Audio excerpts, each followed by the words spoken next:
three-dimensional shape, what is area? Gabby, elaborate. Amount of, good start, of, amount of, that's the key word, the space inside of a two-dimensional, which I'm going to abbreviate from here on out as 2D, two-dimensional shape.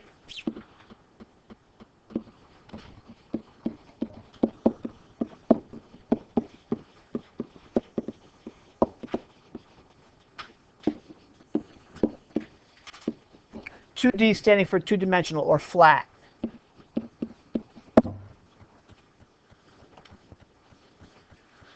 And then today we get into the volume, which we have done a little bit in review sheets throughout the year. Not much, but some. What's volume? Other than the volume of that relates to sound. We're talking about mathematical volume.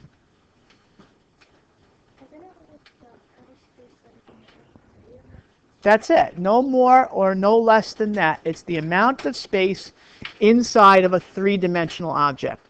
A block, a cube, even a sphere, a globe, even though we don't deal with circles or spheres in 6th grade.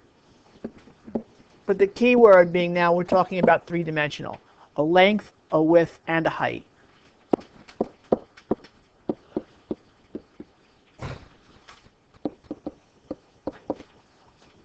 And I'll abbreviate three-dimensional as 3D.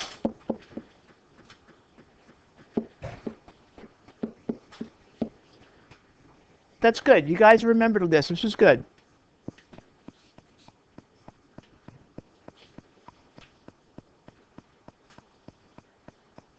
Do you remember, and even if you don't remember, it's kind of like right there in front of you, the formula for finding volume? Because we're still going to follow that same format, formula, substitute, multiply, and then add the units, which are different for volume. Watch what I'm going to do. Get used to this, seeing the three variables together without a multiplication symbol. I don't want to put x's anymore because they look like variables. And I don't want to use dots anymore because if we have sides that measured in decimals, it gets kind of confusing. Now, in all honesty, because multiplication of numbers is commutative, it doesn't matter what order you substitute them in. Okay, I can tell you when this is called a prism, a rectangular prism. When it's lying like this on a desk or a table, the height's going to be the number that's up and down. Then between this and this, you pick the longer side as being the length. But again, it doesn't matter. I've got three numbers, substitute three numbers, and it doesn't matter about the order. Technically, the length is 4. Watch what I'm going to do. I want you to get used to this. I do this a lot. No more dots, no more x's for multiplication. I'm going to put them in parentheses. Get used to it because you're going to see it, and it really comes in handy with decimals. My width is 2, and my height is 12. Now, you've been given calculators, but I think you could do 12 times 2 times 4 in your head, maybe. Or pick your 4 times 2 and then do 8 times 12. Okay? Our volume is 96 what? No more area anymore. No more square inches. What do we call it?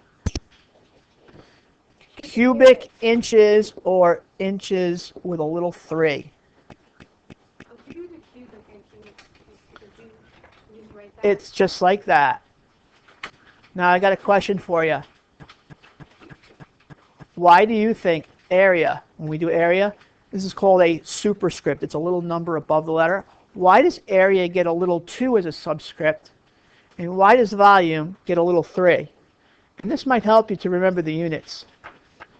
Joe. That's the easiest way to remember it. And then obviously volume is, and the other way to look at it is, how many sides are you multiplying when you do area? When you do area? 2. So when you multiply 2 sides, you get a little 2. If you multiply 3 sides, it gets a 3. And then if you want to take it a step further, when you do perimeter, you're not multiplying any sides. So that's why the units either stay just units with no little 2, no little 3. It's just a little handy thing to help you remember. Joe, come get.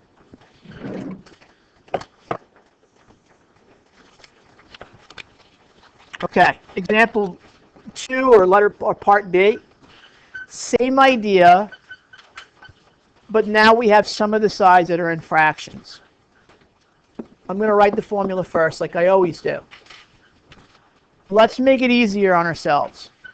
If you're able to take those fractions or mixed numbers and change them to decimals, do it. I think it's easier, but you got to know your fraction families. I thought we were going to do a sprint tomorrow, and I was just going to do fraction families with you again, but honestly, we don't have time.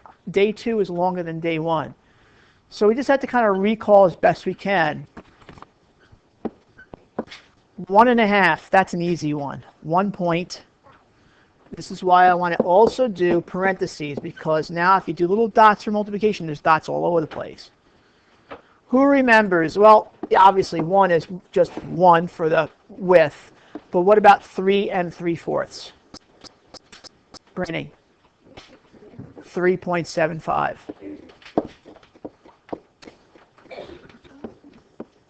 Punch it in your calculator, tell me what you got. What'd you get? None of that was recorded, by the way. What'd you get for an answer? Somebody, anybody, other than the 3 that I have. Some of you are moving at your own pace, which is, I get it. Luke, what'd you got?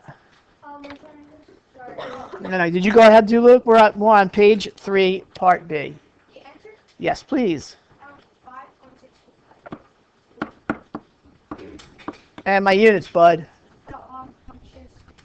Or cubic inches. All good. Letter C is the one that I kind of worry about because we haven't done multiplication of 3 fractions in a while. See, what's the problem with this? Does anybody see what the issue is? Page. It's thirds, and thirds are repetitive. Right. You cannot change thirds to decimals without having to add a little bar. And then when you go to multiply it, it doesn't come out as accurate. So you need to keep them as fractions. Let's practice it again. Length times width times height. But what we need to do is change our mixed numbers into improper fractions. 5 1/3 as an improper fraction. Correct. Now, I'm going to add the dot. It's safe. We have no decimals. We're okay. You could keep it in parentheses, but don't use X's. 2/3 is straight up as is.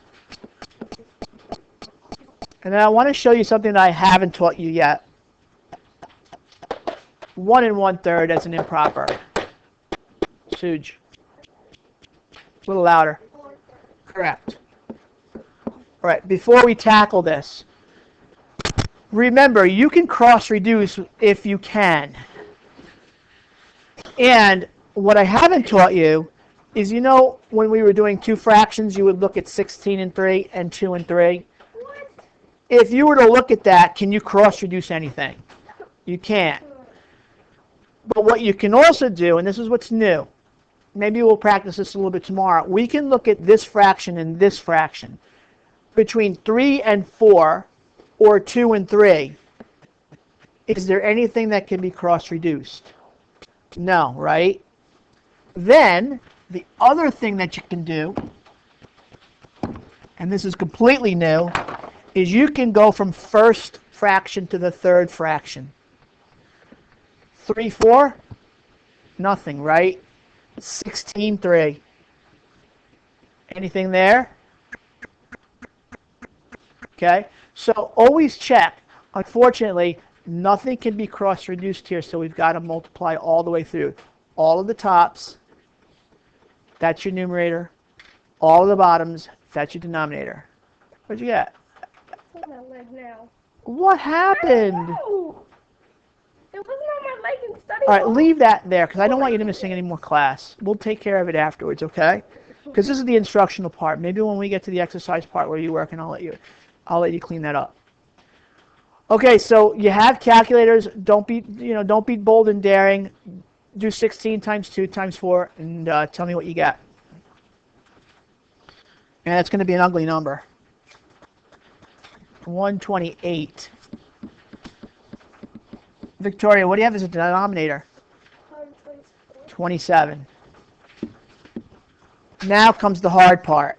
You can't leave it like that. Can I show you how to cheat with the calculator? Do you know how to cheat with the calculator?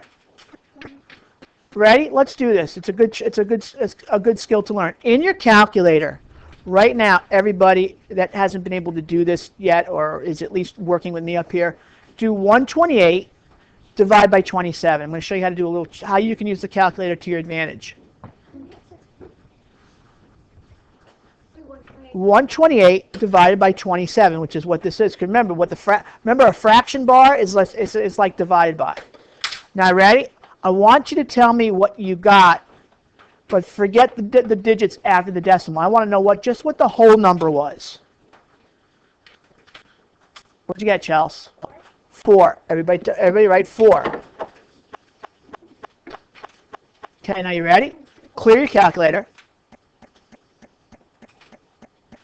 Do 4 times 27 and tell me what you get.